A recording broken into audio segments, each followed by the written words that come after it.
of Exodus. Welcome to another episode of Beauty from Ashes. I'm your girl, Kid.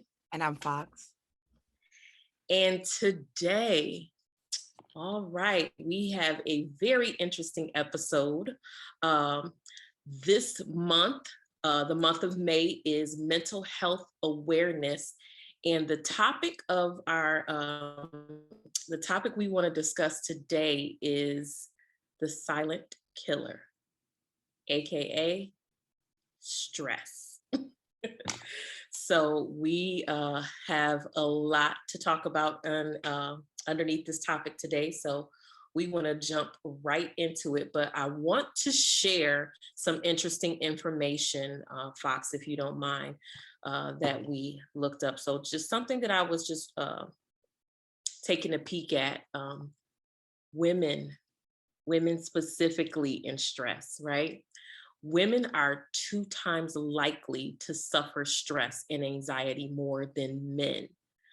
Women are also more likely to report higher stress levels than men. I thought it was interesting. I read something too in the New York Times that they reviewed and they noted how domestic responsibilities and work stress, along with emotional responsibilities, we're the last to care for ourselves as women. So, lack of self-care are some of the main contributors to these statistics. So, Fox, I need you to talk to me. Talk to me. What are your thoughts on stress? Yeah, I mean, one, I definitely think that those statistics are accurate. And, even myself, like personally, I know like between just everyday life, and then, the different hats and roles and responsibilities that I wear, and then considering, my own spiritual development and considering, my aspirations with my career and how I want to leave an impact, it's just a lot of contributing factors. Because, there's a such thing as good stress and bad stress, but, in this particular instance, especially with regard to mental health, thinking of the stress that negatively affects us, the bad Right. stress. I can believe that because even being in a position where, I was working full time and still having to come home and do all domestic responsibilities, it definitely creates a lot of anxiety, and it wears on you if you don't create those boundaries and, space for yourself to unwind and have some type of self-care space. So, I can go on and on about it because my experience with stress has been uh, quite a bit. And let's talk about how we identify stress in ourselves. Like, if you want to just, I'll share too, but if you want to share, like, how do you identify stress in Sure, yourself? sure. I know I was reading those statistics, when we were kind of doing some research on this episode, and it didn't surprise me at all that women, we how we suffer more from stress, and that's not to detract from anything that men go through, because I believe that they have just as much stress as as women. Sometimes I also want to just really point out, as women, how we respond differently to stress. So we're women, right? We're more emotional when it comes to things. I know that we try to stray away from us being emotional creatures, but the reality is that's who we are. That's our makeup as women. Our emotions tend to overpower us, and then we turn things into, sometimes we turn little things into bigger things than bigger than what they actually are, just because that's our nature sometimes. But that emotion for us, how it turns into just a big thing, and it turns into something that turns into it physically starts to affect us, and it exhausts us on a completely different level. So as women, I know we like to multitask, and and doing juggling, as many balls in the air as we possibly can. And as much as we pride ourselves on being that whole superwoman, uh and making that a part of who we are, is it necessary sometimes? And I think with us putting all of those things on our plate all the time, stress becomes a routine for us. Yeah. It becomes a part of who we are, so much so that sometimes I think we tend to uh manage it a little bit more regularly because it becomes a part of who we are on a daily, what we feel. Um, and then those feelings turn into anxiety, that turns into panic attacks, that turns into, all the things that start to, really take over. And the next thing you know, we either respond in a couple different ways. We start to shut down, or, you know, we just completely just implode from the inside out, on how we do with that. So I think recognizing those things when it happens, um, I'm definitely one that was guilty of that, because I would go and go and go until I completely burnt out. I used to get a lot of a lot of feedback, from my sister all the time. She would have to hit me up sometimes and be like, "Listen, you you you doing too much. You doing too much," and all, like as much, and I think in my mind, for whatever reason, being, keeping myself busy, doing a lot of things, wearing a lot of hats was Mhm. how, as it was a lot of how I defined myself. You know what I mean? So if I was still too long, even that started to stress me out, right? Because it was just kind of like, okay, I need to be doing something, like I'm not accomplishing nothing. And I'm a major, major overachiever when it comes to a lot of things. And just that perspective alone has put a lot of unnecessary stress on me, of having to always be on and accomplish. Mhm. So Mhm. I think those are some things that we have to be mindful of when we see stress showing up in us. Yeah, Um, I the agree. vices, like handling it. What are, like, Right. how do you handle that though? Like, what are some of the ways that you feel like that you handle stress when you see it coming on? Well, for me, like I first can identify because I'm pretty chill. I'm not, people think that I'm like the happiest person in the world. I think that I'm pretty normal. Like I deal with things like everyone else. However, like, lack of sleep, You loss of are real chill. appetite. Huh? I said you are real chill. Yeah. Yeah, like I'm pretty chill and even when I am stressed, a lot of people don't recognize it, just like you said, with us wearing multiple hats. However, like I said, lack of sleep, loss of appetite, because I like to eat. And if I don't really have an appetite, that's like, an indicator to me, like, okay, I'm stressed. And even though like I'm a night owl, there's a difference between like me staying up late and enjoying it versus me staying up late and not being able to sleep because my mind is constantly going. Fatigue and irritability, typically, like I said, I'm pretty chill. So if I'm irritable, I know, okay, like I have to like sit back and assess some things because there's stress somewhere and what's triggering that. So, some ways that I overcome that or like work through that is um pausing, stopping and taking a pause. Now, I will say that, I confess in the past, I have, taken on some toxic ways to deal with my stress. Well, the stress that I was experiencing, Mhm. and some of those toxic things. And let me know if you've ever experienced it, what witnessed it, or, have done it yourself, but, like excessive use of alcohol, Oh yeah, been there. isolation to an extent, and I know that, there's a lot of experiences too with like, okay, overeating, undereating. Those are things that I've experienced too. Now I know that, like promiscuity is a way that a lot of people deal with stress as well. Just, so there's so many things that are, and I'm not talking about a healthy sexual appetite. I'm no one to judge that. But if you know that, you're just kind of out here just to release some stress or just to kind of like put out this fire or satiate this hunger that really is insatiable because you have to sit and deal with yourself. Those are the kind of toxic things I'm talking about. Not leisurely drinking. I'm talking about things that are done in excess. And for me, definitely drinking was a huge one. Drinking Yeah, was a very big one for me at one point. yeah. I have to definitely agree with you on that, because that's something that I had to identify with, and something that I'm definitely not, proud of, um, because that was a way for me to cope and deal with a lot of stressful situations, whether it be from, like family stress, or just stress from, like my career. I moved around a lot, and lived in quite a few different cities, traveling and, trying to, again, Mhm. climb, move, and get up, get to where I wanted, where I wanted to be in my career. So that vulnerability of being flexible to whatever was needed to get to where I wanted to be, um, I had to pay for that in the end, and it was different things that I didn't know. I didn't know how to necessarily handle it. So the drinking, I could definitely, you know, I definitely feel you on that one. And it was something that um finally got to a point for me that it was kind of like, okay, there were some things that came up. I hit a few roadblocks in my life behind, dealing with stress the way that I did. And it initially just kind of just sat me down, right?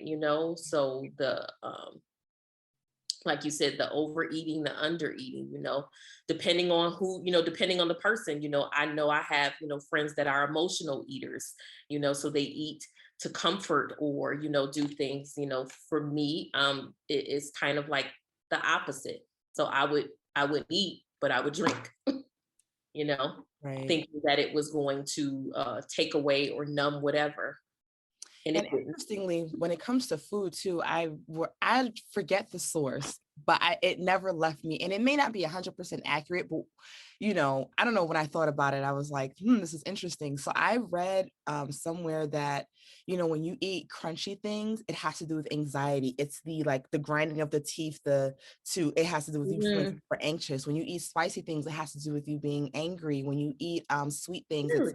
it's lack of joy, so that's why you want something sweet. And when you eat sour things, it's because you're sour, like you're bitter about something. So it was so Oh. funny. I forget the source. And then considering too, again, like the whole emotional part of it, like you said, the undereating, the overeating, that's those are things are real. And I think that, and you can let me know if you've experienced this too, but I think that that's a taught behavior. So like I know when I was younger, and this isn't to say that people in my life had a problem, but for me, like coffee and liquor, for example, are a reward.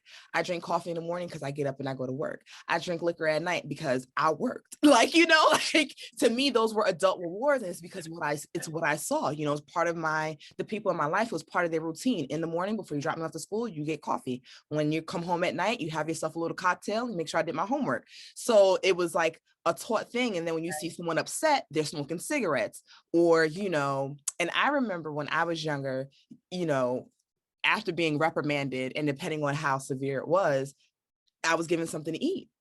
And so eating is sometimes it's comforting, but it kind of morphed or changed into like body dysmorphia because there was a lot of emphasis on being overweight or being fat, and we want to avoid that. So then it becomes like I'm a binge eat, and then I'm not going to eat for a few days now because I don't want to. I ate so much. It's such a, and this is me just being so vulnerable. I don't know.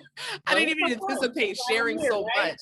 But yeah, so that's definitely I can relate to those experiences. I think that they're taught behaviors, even though it's not someone saying here, when you're upset, smoke this or drink this. It's more so what you observe, at least from my experience, what I've observed and what I experienced firsthand. Like I said, and those are behaviors that I'm conscious of and learning to remain conscious of not Right, participating in even today.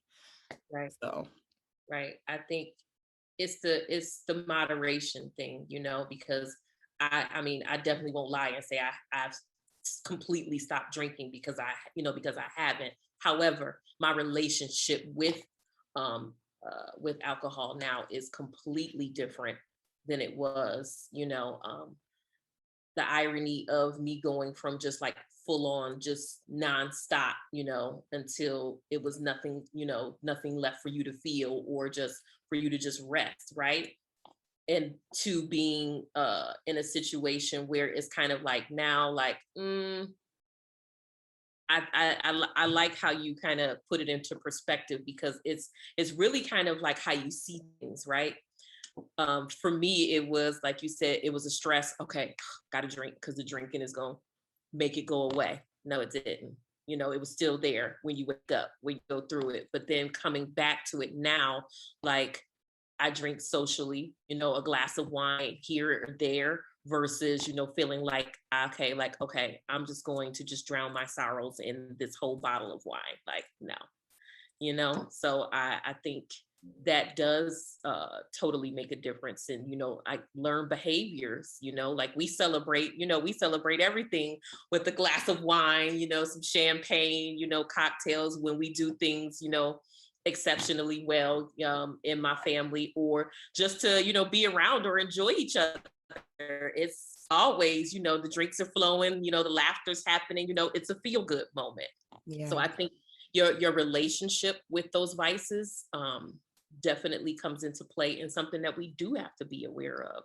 Like, how is this thing taking us over, and we know, like we said, that the stress isn't going away, right? And I think for me too, once I kind of got past that, and being aware, like I've even had those episodes where I've kind of wound up in the emergency room sometimes, because like one time, and I didn't know what it was, Fox. Like I didn't know what was going on, but all I knew is I couldn't think straight. I couldn't breathe. Like just tightness in my chest. And then all for me to find out I was having a panic attack. I had like some really major life-changing events going on in my life at the time.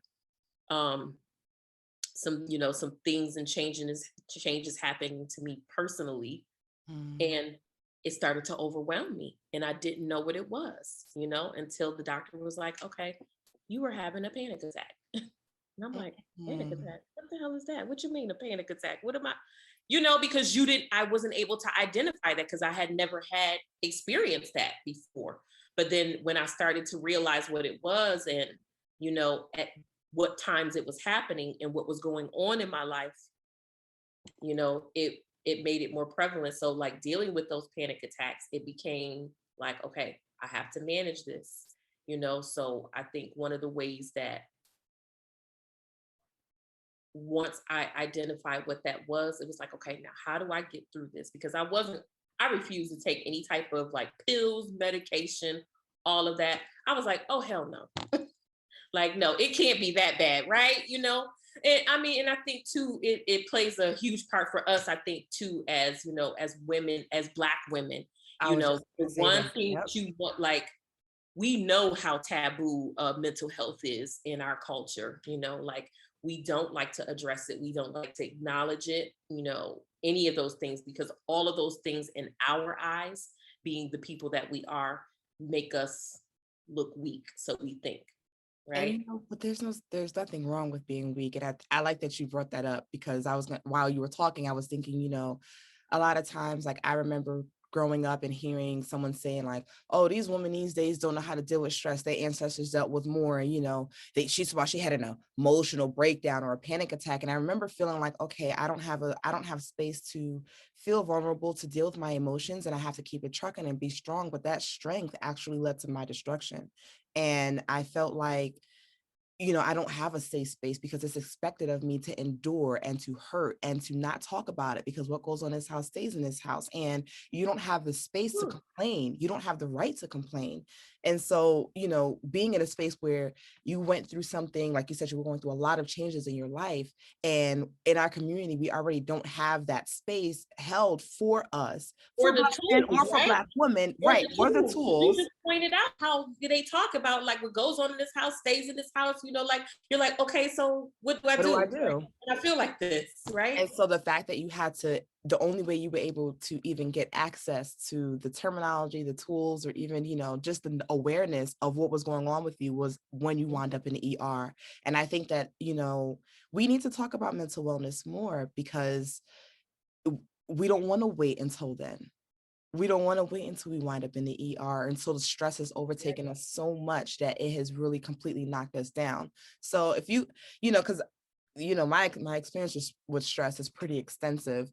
But if you could just share, because we've both gone through some things where stress has really affected us, and I kind of wanted you to touch on some of the ways it's affected you, and also in the beauty aspect too, affecting, because I have a lot to share about the beauty part too, and how stress negatively affected me. I like, as okay, One of the things that always rings in my head, especially from, the elders of my family, they always used to tell us as children to keep on living, right? And you could take that many ways, in terms of how you see things or how things affect you, or the things you experience. So I think for me, as I, kept on living and experiencing different levels of stress, right? Because we do, as I think when we talk about, when you said something about we don't have the right to, to feel stress or be overwhelmed with kids, right? We're not supposed to, but the reality is that it doesn't negate the fact that as children we still feel things. Because I think children are probably like the biggest impasse of Absolutely. outside of the our elders, and I think the things that they feel are a little bit more, to me, and I'll, for lack of a better word, I'll say true, because they don't have anything to go off of. It's just raw, authentic feelings, the things that they feel, that they instinctually know without being taught to, things a certain way. So I think for me, I think stress started to show up for me in other ways as well too, because I would internalize it and take on so much. I started to have, digestive issues. So I mean, you could get to the point where it would, like, I could feel the acid churning in my stomach sometimes because I would be so stressed out or internalizing things. So it showed up, so like the bloating and that I would get in my stomach. I also skin wise too. I think, like you said something, uh us being beauty experts, how those things show up on, for us, skin wise, the breakouts, um anxiety and stress, it can affect flare ups with things like rosacea, psoriasis, eczema. Mm. Those are all skin conditions, the things that can happen, to us externally. I also noticed too, like, I have been fortunate enough to not have too many issues with my skin, but I noticed when I did, it was either tied to hormones, hormonal imbalance, or stress. The breakouts that I started to experience, because I was just overwhelmed. And it even went so far one time that I started losing hair. Like I remember going to one of my stylist appointments, and at the time I had a male stylist, and he was telling me, he said, listen, I don't know what's happening or what's going on in your life. He said, but you're gonna need to, you know, either chill out, get some help, breathe something. He said, because now you got all of these stress spots in your hair. And I'm like, what are stress spots? Like Mhm. straight baldness, like it was just patches of hair where it was just falling out, unbeknownst to me. But I just knew my hair was thinning, but stress was starting to affect me in those ways as well too. So And that's what was my most recent experience, was that hair loss can really come from stress. And my hair was coming out so much that I thought I had alopecia. I was like, okay, maybe something is happening because I'm already, dealing with something autoimmune. So maybe this is something that's showing up too. That's how right. much my hair was coming out. And I just recently started seeing a stylist maybe 3 months ago. And she was like, no, love, this is stress. These are stress spots where your hair is falling out. So now, being extremely mindful, because also, like I said, there's good stress. So there's balance in life. There's so many blessings that are happening in my life right now. And then there's so many things that are also like triggering, and I have to be mindful of, to be like, okay, don't stress about this. What is your instinct? Instead of drinking or holding it in, because sometimes too, when I'm stressed, I do shallow breathing. I don't even breathe deeply. And I read a book, Tapping the Power Within by Iyanla Vanzant. It talks about breathing and how that is your direct connection to God. And so breathing deep is significant. So Yes. those are some things. But when you talked about hair, because this is recent, Mhm. having, creating content, I don't have to do anything but enjoying my career. However, still the deadlines and everything, those things can create stress. But Yeah. I think the most significant my experiences have been with stress was breast cancer and MS, because in both instances, especially with breast cancer, I thought it was interesting. I was telling my oncologist, whom I just met at the time, what was going on in my life, because they were like, how is this an onset and it's so aggressive, and you're so young. And she said, I've only seen breast cancer in women who have lost a parent, lost a child, or lost a spouse. And she said, so this is definitely stress. I feel like this is stress coming up in your body. And Can I MS, ask a question for you though? Can I ask a yeah. question box around that? Just because you made me think of something when you talked about like how she said that you can only see that. So can I ask what your support system was like at that time for you when you were going through those things? I didn't have a lot of support. Okay. So Okay. at that time, I was And not even to, because I'm thinking no. about that. Like, what is that like when you don't have anybody to give that to or to share that with? Like, Well, I'll say at that time, especially when I was diagnosed with breast cancer, there was a lot of breakdown in my very intimate, like nuclear family relationships. And some of it had to do with me and some of it had to do with them. And I think that communication definitely could have remedied that. But at the time, I didn't have support from anyone. And like I said, there's no blame. It's just assessing the situation. Like, communication could have remedied this for everyone. And I was very angry. And I work with a herbalist who talks, and he's a doctor. He's also practiced Tuina, et cetera, but he talks about, how stress affects you internally, and it's your liver has to do with your emotions, and the anger, how it heats up, and also heating up in the breast, and how that can induce. So a lot of times, like the book that I wrote, it talks about, like, I'm not writing this book to remedy your dis-ease, and I hyphenate dis-ease. It more so has to do with what's going on with you inside. What are you thinking? What are you feeling? What aren't you forgiving? Because mm, now I'm in a better place, even from 2018 being diagnosed with MS, which it took a year to kind of go through that, because they have to monitor it to make sure that this is what it is. But it was like, okay, I was super stressed at that, and I was unhappy in my life, and I just was going along like everything was well. And again, the significance of it was the same time of year, the very exact thing. And I'm like, okay, God, what's the lesson this time? Because before I thought I was being punished. Now I know there must be a lesson in this, because there's no coincidence. So stress for me, I have to be very mindful of how I deal with stress, not internalizing things, and setting boundaries, because it can physically, be destructive for me. And that's not including, again, vices that I was like, okay, this is a problem for me, I have to let it go. And now I do have support where I can call someone, aside from making it habit to pray in the instant. Like yesterday, I was upset about something, and instead of being mean, because that's not my nature. My nature is to internalize, but I don't want to do that either. And instead of doing that, I just started praying in my head, but I just started praying, so creating new habits is how I cope with that. And again, I have a support system now that's like, okay, no drinking, not even casually for you, right. because you're going Right. to use that as a crutch. You're going to use that as a coping mechanism. And Yep. we don't want that for you. Because these vices also negatively affect my medical, things I have going on medically. My medical history is breast cancer and MS. Alcohol can increase the possibilities of it returning, which I'm not declaring, I'm just saying, giving the facts. They talk about sugar and caffeine and alcohol, and all these studies around it. So it's just like, I have to be mindful. Also, like caffeine and alcohol can induce a flare up. And I mean, it's significant because, I'm drinking coffee now, but I choose my vices.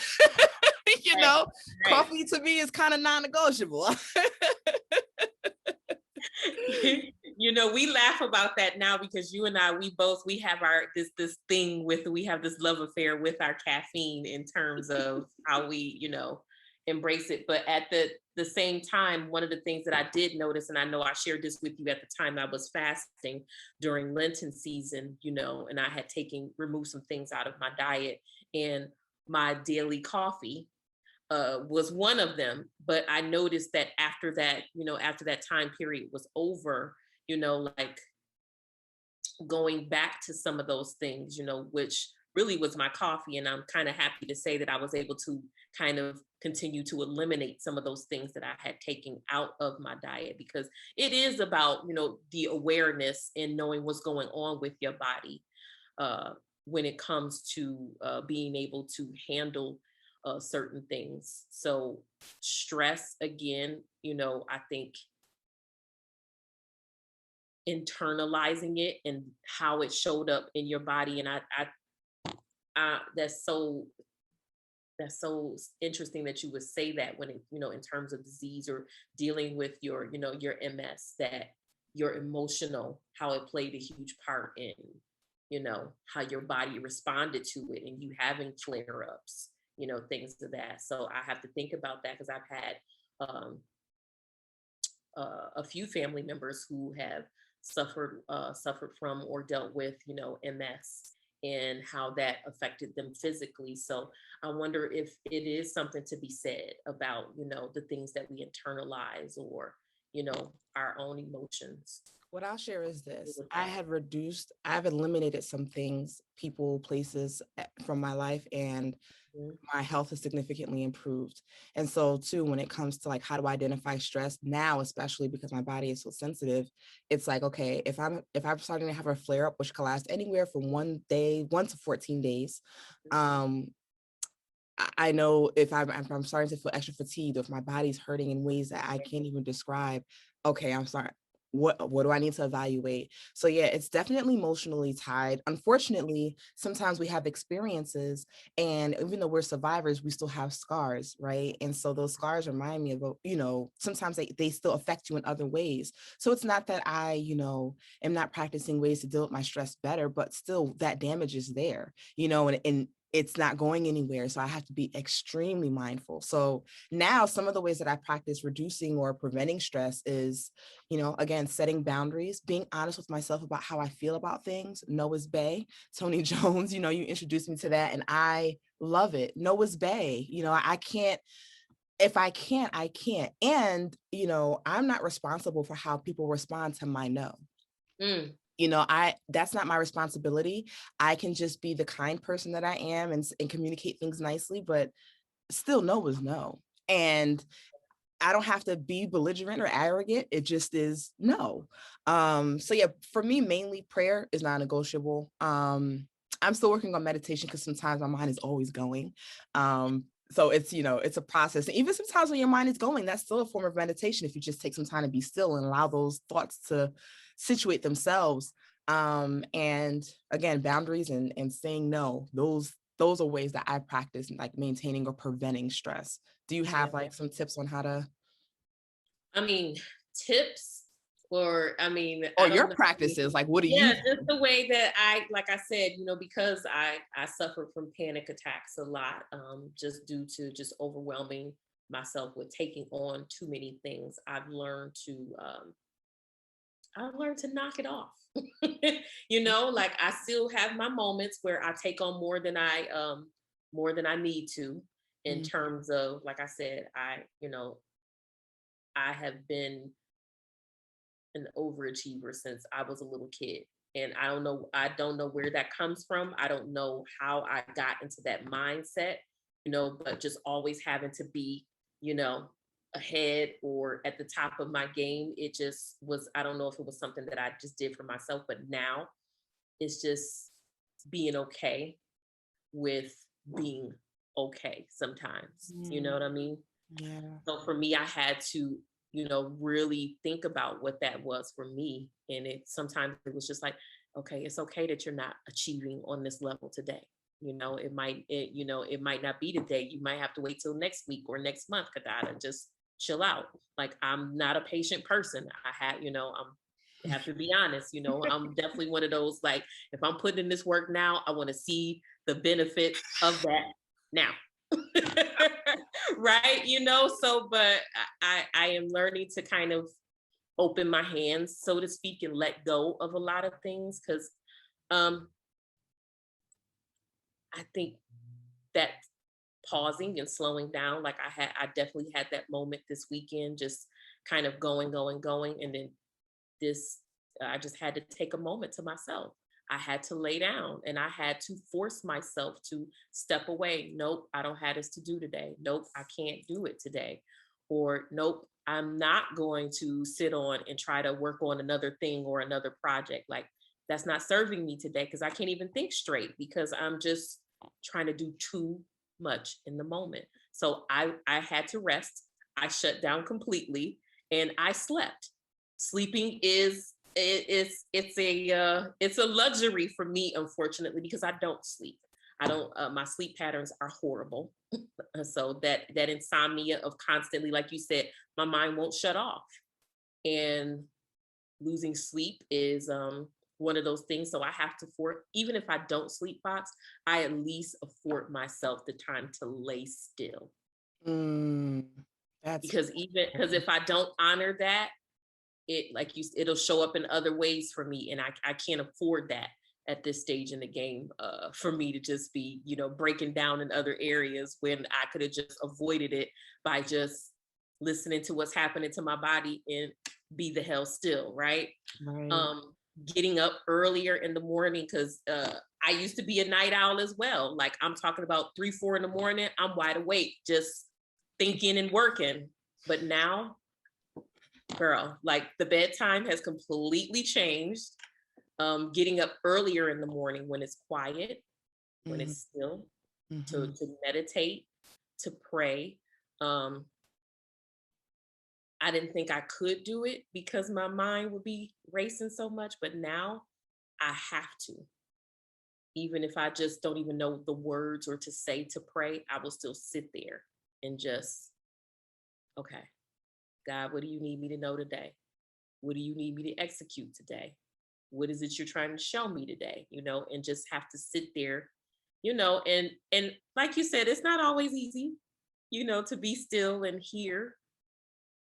But if I don't, the whole tone of my day, my week is just thrown off.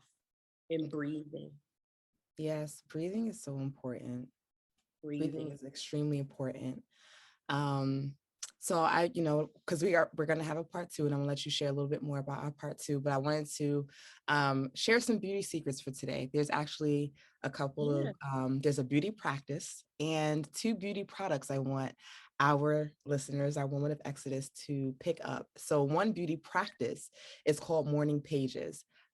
Morning pages is when you wake up, it could be before your prayers or after your prayers, but you write on 4 pages, front and back, just whatever. Just start writing and allow your mind to dump everything from the night, things you didn't even know that you were thinking or holding on to. Mhm. So that's one beauty practice. And the two beauty products I want, or I'm encouraging that our listeners pick up, are Mastery of Self and The Four Agreements by Adama Miguel Ruiz. So these books really assisted me with creating boundaries, with better communication, and how to navigate so that I can, again, reduce stress, not take things, not internalize things. I don't want to give away the points of the book, but I do highly recommend it. So those are the beauty products because again, beauty is wellness, and I'm thankful that we're talking about this and we're holding space for each other, and space for our listeners too, to understand that even though we're in this space, this industry, and wherever growing, we're all the same, and we don't have to suffer in silence. We are in this together. So I will let you share with us more Yeah. about. Um, I have a little call to action for our followers as well too. So, um, like Fox said, you don't have to go through whatever you're going through alone. Um, we mentioned in the beginning of this endeavor for the two of us, this was initially a safe space we created for each other to just voice and talk about some of the things that we don't typically talk about with others. But I think this is also the platform too where we want you guys to come and be know that you can be vulnerable and you won't be judged for that. Being able to talk out some things however you need to. So we definitely encourage you to ask questions, engage with us, in the comments, whether it be here on our YouTube channel or whether it be uh, on our Instagram page. You can DM us. We definitely try to make sure that we respond to all of our followers when we have people, uh, drop a little comments or questions in the chat. So we definitely want to hear from you. We are here for you to discuss, and also to music. forgot to add this to our list as well too, because music is definitely a stress reliever for both of us. So what we've done is we've created our own Beauty from Ashes playlist on Spotify. So if you are a subscriber to Spotify, please check out the playlist. So, and if there's songs that you would like for us to add to the playlist, we would love to hear what some of your favorite songs are to help you decompress, or some of your favorite songs that are stress relievers for you, because we would be honored to add those to our playlist to share with the rest of our listeners. So go check that out, because I believe music is definitely stress therapy. So, and last but not least, I know Fox mentioned this, that we are doing a 2-part for Mental Health Awareness Month, because we think this is very key to our own health and well-being as women, especially as women of color, and the things that we have been taking on for so long, and especially most recently. We are going to do something very special for our second episode and part 2 of Mental Health Awareness. We are going live. I was waiting for you to announce it. I know she's like about to burst at the seams. So we are going to we're going to go to our next episode. We are going to go live with Mental Health Awareness Month, because we really want to engage with our followers and talk about something that we know it has been a thing of where people don't like to discuss it, and we're going to go live and talk about mental illness in our community, which is something that has affected all of us in some way, shape, or form. I think that's something that, even coming through this pandemic, none of us were able to escape. And the one thing that we all have had in common is to deal with ourselves and our minds during this time. So we will be going live and sharing more information around that. So stay tuned for that. And we hopefully will be having a few special guests join us for that. So don't want to speak too soon, but I will, we'll keep you posted on that. So. Yes. So Yes. Thank you for your time. Oh my gosh. Exodus, we really, we're thankful that you hold space for us, and we want to hold space for you continually. And again, this is a safe space. And just to kind of reiterate what safe space means, this means that if someone comments and says something or shares something, and you happen to know them, you do not share that information. You leave it where it is. If someone comments something on our YouTube comments or on Instagram or anywhere, and you recognize them, please do not share their information or their circumstance with someone that you all may know mutually or directly. That's what we mean by safe space. I just kind of wanted to reiterate that, because we're safe spaces for each other. We are our sister's keeper. And so we just want to create a space that, as for women who are aspiring in their careers, or even, establishing their careers, but still managing the everyday of life. That's really the basis of this space, to be there for each other as we aspire, as we grow, as we create our legacies. So with that being said, we will see you all soon. Again, as Kid said, we will drop the details about our next live episode. I'm so excited. Our next live episode. So until next time, I'm your girl Fox. And I'm your girl Kid. And we will talk to y'all soon. Peace.